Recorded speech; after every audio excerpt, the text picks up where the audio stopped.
Всім доброго дня! Продовжуємо працювати над створенням біжевого ажурного джемперу, який в'яжеться гачком з умовною назвою калейдоскоп. І сьогодні ми в'яжемо 10-й рядок загальному підрахунку, або це 5-й рядочок ростку, формування ростка джемпера. Так, перше, що хочу зауважити, ось у нас центр симетрії, да? Там, де у нас поєднувалися два боки резинки, яка була зв'язана спочатку спицями, потім гачком. Це можна все подивитися в перших відео, в другому відео цього плейлисту. Так, і тут ще додатково тут стоїть маркер, який теж позначає центр, щоб можна було контролювати симетричність. І оскільки вже в'язання стає трошки великим, да, і прямо очима важко контролювати, щоб воно було симетричне, я пропоную ще додатково розмістити два маркера, які будуть контролювати ширину боків цього ростка. Да?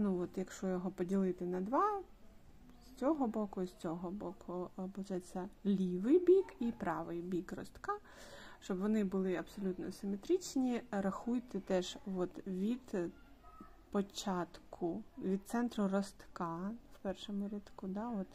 Там, де у нас був з'єднувальний напівстовпчик, це у нас центр. І рахуємо від нього оці стовпчики з двома накидами і ставимо маркер. На початку цього 10-го рядка загального підрахунку або 5-го рядка ростку у вас має бути поєднання.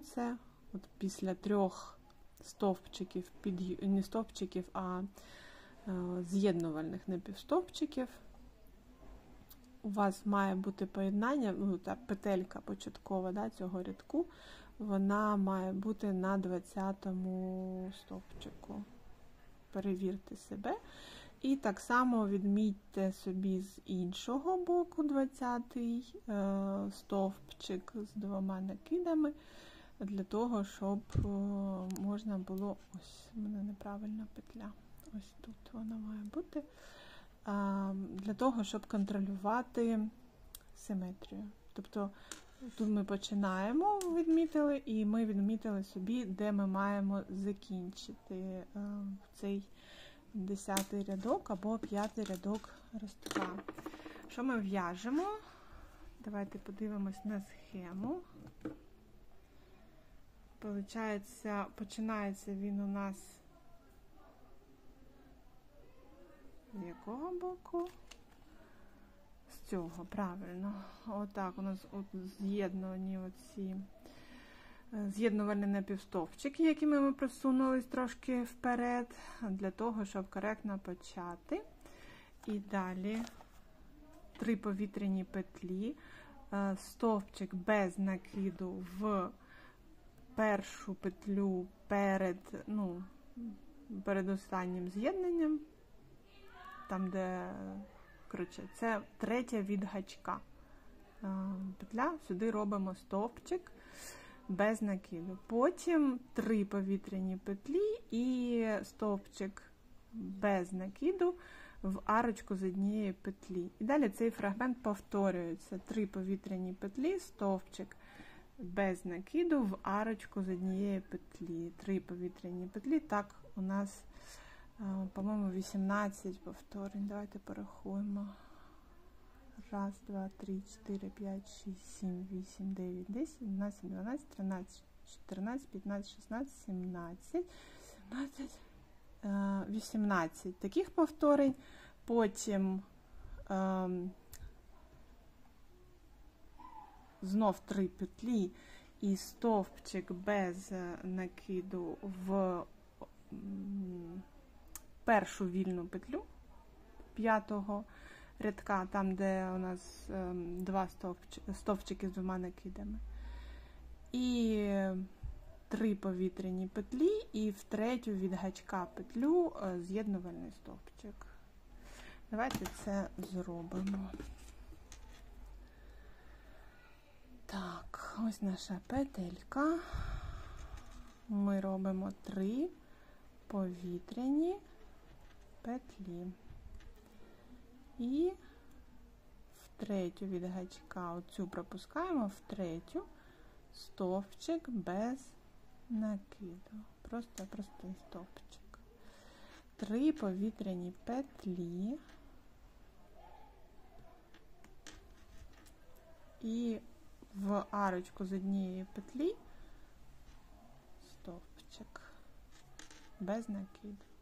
3 повітряні петлі. І, виходить, далі ми робимо стовпчики без накиду в кожен. Після 3 повітряних петель ми робимо стовпчик без накиду в внутрішню цю арочку з однієї петлі на кожному хрестику. І так до кінця оцих арочок. 3 повітряні петлі.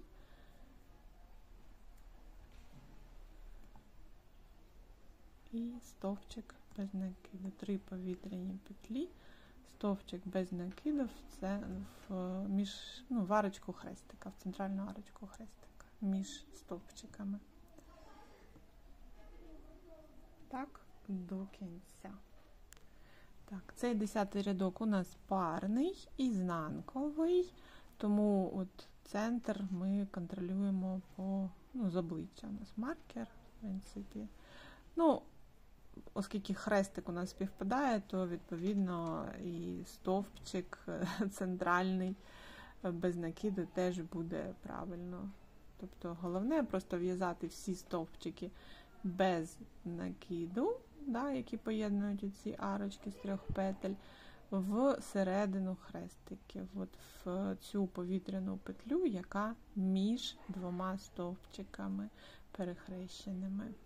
Тобто, між хрестиками ми не робимо ніяких поєднань. Ось після стовпчика без накиду в останній хрестик, бачите, ось у нас ми ж в'яжемо в цьому напрямку, і це у нас останній хрестик крайній. Зв'язали 3 петлі і стовпчик без накиду ми робимо в арочку з однієї петлі, яка йде після цього крайнього хрестика. Далі знов 3 повітряні петлі і в останню вільну петлю. Тут у нас є поєднання, в першу вільну петлю після поєднання останнього. Тут у нас останнє поєднання і перша вільна петля у нас тут. Ми робимо стовпчик без накиду в цю петлю. Так. І далі 3 повітряні петлі і з'єднувальний напівстовпчик ось в цю петельку, яку ми маркером відмітили. Ось так. І тут далі ми робимо, для того, щоб перейти на наступний ряд, 3 з'єднувальні напівстовпчики. Там у нас не 3 буде. Окей. Не робимо 3 з'єднувальні напівстовпчики. Залишаємось там, де ми були. 1 з'єднувальний напівстовпчик зробили і на цьому поки що зупинилися. Всього має бути 87 петель в цьому рядку. Проконтролюйте себе, перерахуйте. Такий вигляд загальний має цей рядочок. Бачу, що відео вже довге достатньо, тому наступний рядочок буду робити в наступному відео. На сьогодні це все. Всім всього найкращого. Бережіть себе. До побачення!